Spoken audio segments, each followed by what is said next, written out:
Matod pa ni Blaise Pascal, ingon siya nga, life is not a problem to be solved. It is a mystery to be lived in. Nagtanaw ko ni Atty. Rupil karon, no? Isgot siya about hikog. Muna, naitom na jud ang ilang pangunahuna tungod sa problema. Matod pa ni Blaise Pascal, ingon siya nga, life is not a problem to be solved. It is a mystery to be lived in. Nato ng Bisayon, ang kinabuhi day dili problema nga pagasulbaron, kun dili misteryo kini nga pagapuyan. Buting nun, no, dili mawa ang problema. Samtang may kinabuhi, matud pa sa suliran, ikaluhaan na kitang daan. No? Pamatay na lang ang naproblema, naaga po ang problema. No? Di dyan mawa. Munang, every time sa ulog kita sa pagpasalamat sa Ginoo o pagampo, ang atong pangayoon, dili aron mawa ang problema.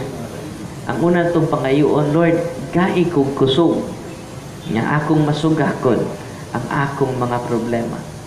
Si St. John of the Cross, lahi sa itong mga pag-ampo. Ang atong mga pag-ampo, Lord, kanong sa ama ni mahuman akong problema. No?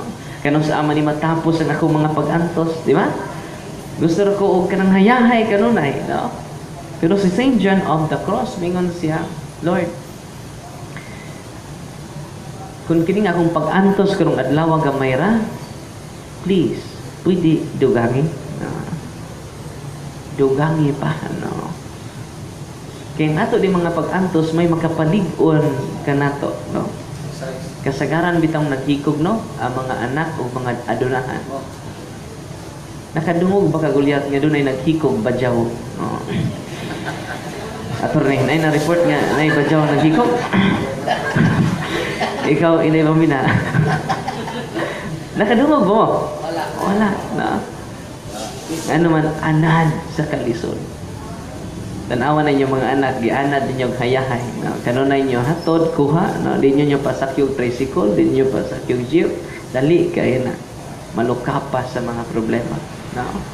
Tudluin ninyo yung mga anak sa kalisod. Aron singon niya, anak, no? Malig-on sila. Sumunang